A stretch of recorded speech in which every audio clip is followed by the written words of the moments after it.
Today we begin our chapter 2, which is on logic and reasoning. We're going to learn how to, given a statement, to prove another statement. Given that a triangle is isosceles, we will prove that each side is equal to each other. Something of that nature. So in order to do that, we've got to learn how to see patterns, use inductive reasoning, and come up with solutions to proofs. So we're going to begin this with chapter 2.1, which is on patterns and inductive reasoning. Y'all dealt with patterns in algebra before, where you go through and you'll have a sequence. We did this yesterday when we were talking about consecutive A, B, C, D. You know the patterns E, B, E, F, G. As you look at a pattern to deduce the next thing. So let's look at some review from previous knowledge that you should have. Tell whether the statement is a conjecture and explain your reason. If you remember, a conjecture is a guess, an idea. It doesn't necessarily have to be a fact. So all apples are sweet. Is this a conjecture or not? All apples are sweet. That could be a conjecture. You say yes because that's somebody's personal opinion. To some people, when they bite into an apple, they may always be sweet. So that's a conjecture. Yes, that is a conjecture. Number 2, the sun sets in the west. Is that a conjecture? Do I have to make a guess that the sun's going to set in the west this evening? No, because the sun always sets in the west. So that's a fact. So that's the difference between a conjecture and a fact. Conjecture is more of an opinion. Fact is a fact. All right, let's go on to the next new vocabulary for the day is reason. Reason, something related to that is reasonable. Something is reasonable. It can be explained reasonably, an adverb. So definition is an explanation. A logical argument uses reasons to arrive at a conclusion. So in a proof, you'll be given a statement. You will give reasons why that statement from a true statement from that statement you're given. So that's your reasoning. And you'll come up with a conclusion. So let's complete each statement with the appropriate word of reason. In a logical argument, you state your each, obviously, reason. The student did a reasonable job on the last math test. The workers cleaned up reasonably well after the party. And then finally, reason. To make a good decision, we reason together. So the verb uses of reason. So write an R for reasonable and a U for unreasonable. 32 plus 11 plus 6 is approximately 60. Well, that's 47, 49. That's not really approximately 60, so that's unreasonable. A 15% tip of $36 is $6. Well, if I did the math, that's probably about right. I'm not going to say for sure. Let me do it real quick. I got a calculator. You probably have a calculator.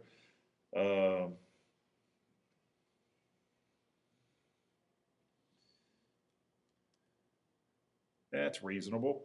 Let's see, 36 times 0.15, 5.4, $6. That's a reasonable statement. It's close to 6, not quite 6.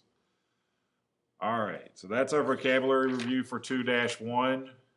Reason, remembering the conjectures that we talked about in chapter 1. So let's look at a problem. Our first problem is finding and using a pattern. What are the next two terms in the sequence? We have 45, 40, 35, 30. For exercises 6 and 9, we want to circle the correct answer. All right, so are the numbers increasing or decreasing? Obviously, they are decreasing. So as we can tell, we see that it's decreasing. So the next question leads us is the amount of change vary or remain constant? So is it changing at the same rate or is it a different rate? And obviously, it looks like to me it's going down 5 each time, so it is a constant change. So which operation helps you form the next term? Since I'm going down, it's decreasing. Obviously, I'm going to use subtraction. And we realize that each term is changing by 5. So the next two sequence in the terms, in the pattern will be 25 and 20. So I think it's something y'all have done in the past where you've used in algebra where you've had patterns and you were able to reason the next term in the sequence. So this is something you're used to, shouldn't be a difficulty. Let's look at problem 2 now, where we're going to use inductive reasoning to figure out a table. So what conjecture can you make about the 21st term in the RWB pattern? So we're going to complete the table. The letter in the sequence is RWB, that's one cycle, then RWB, a second cycle, and so forth. So the number of terms is R1, 2, WB will be, of course, 3. Now we repeat that cycle. So R becomes 4, W becomes 5, B becomes 6. So there are 3 letters in the pattern before it starts repeating. R is the first term, the 4th term, and it will naturally be the 7th term. W is the 2nd term, the 5th term, and it'll be the 8th term. And B will be the 6th term, 3rd term, 6th term, and the 9th term, and so on as that pattern continues. So if we want to find the 21st term is a multiple of 3. So we can now make a conjecture about what the 21st term will be. It will obviously be B. So that's how you use inductive reasoning. You take a pattern of ideas and you come up with a new concept or a new idea from that pattern. You inductively find the answer. Collecting information to make a conjecture. Sometimes you can collect a lot of information and make a conjecture from that information. Problem 3, it says, what conjecture can you make about the sum of the first 30 odd numbers? So we're going to go through and complete this table. The number of terms, so 1, which is dealing with 1, equals 1, RE equals 1 times 1 is a sum. 2, second, if you have 2 terms, 1 plus 3, so that's the number of terms we're dealing with. So sum of the odd numbers. 1 plus 3 equals 4, or it's 2 times 2. 1 plus 3 plus 5 equals 9, or we could say 3 times 3. 1 plus 3 plus 5 plus 7 equals 16.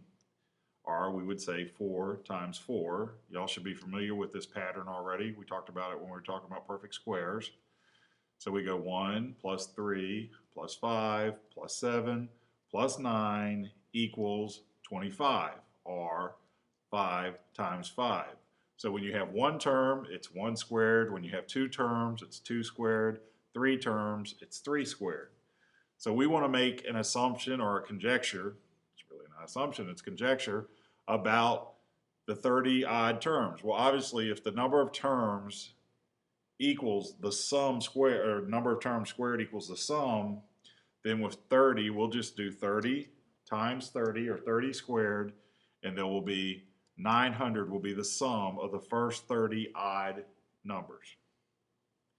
Okay, if you have any questions there, make sure you make note of them so we can go over it in class tomorrow. But I think basically you're just adding up the number of terms you have. So 1 plus 3, 1 plus 3 plus 5. So 30 would be 1 all the way up to 1 plus 3 plus 5 plus 7, so on, all the way up to 30, is equivalent to 30 times 30, or 30 squared, 900. Okay, similar to conjecture is a prediction. Sometimes we can predict things from information that is given to us. So what conjecture can you make about a backpack sells in June? True or false, write T for true and F for false for each of these items. T, the graph shows a pattern of points. That is true. There's points that shows us the amount of sales as we go through the months, as we get closer, actually beginning in the beginning of the school year, as we go through the school year. Each month, the number of backpacks sold increases. That is false. As we can see, there is a negative slope to the points that are graphed, and so there's a negative correlation, so actually the backpack sales decrease. The change in sales varies from month to month, so you need to estimate this change. That is true. If sales change by about 500 each month, you can subtract 500 from April's sale to estimate May's sale. That also is true. And finally, if sales change by about 500 each month, you can add 500 to May's sales to estimate June's sales. That is probably a true statement because as you get, oh, that's actually, so let me, let's do that one over. That's actually a false statement. I have no idea from the information that I'm given whether or not June sales or June sales were increased. They were more than likely decrease. So we want to make a conjecture about backpack sales in June. If we subtract 500 from 8,500, which was April, we get about 8,000. And then for June, we're going to subtract another 500 and we'll get about 7,500 backpacks will be sold in June. So from the data that we were given, we make a prediction or a conjecture that there'll be about 7,500 backpacks sold in June. Now, we could, in our mind, make conjectures about what's going to happen as we get closer to the school and backpack sales increasing, but right now with the data that we're given, we can only make the assumption or prediction that we made. Finally, let's find a counterexample. A counterexample is just one example that proves whatever your statement you said as false. It doesn't matter what it is, all you need is one example to prove it's false. So, what is a counterexample for the conjecture? If a flower is red, it is a rose. Well, the first thing we're going to do is we're going to circle all the flowers below that can be red. Obviously, a rose can be red.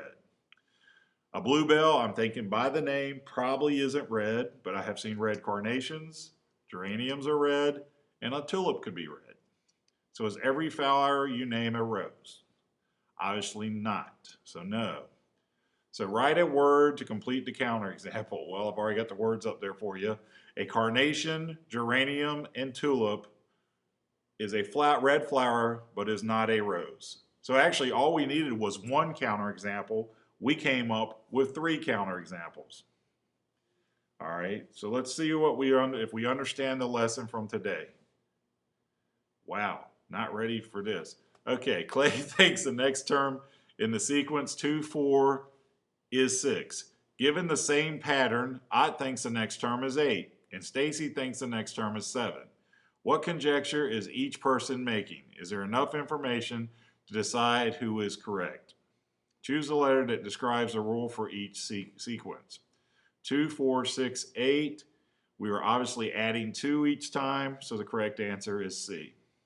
Number 28. 2, 4, 8, 16. We are multiplying by 2 each time, so the correct answer is A. Finally, 2, 4, 7, 1.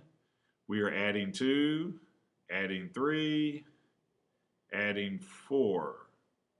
I guess that really should be 2, 4, 7, 11, but hey, that's their mistake, not mine.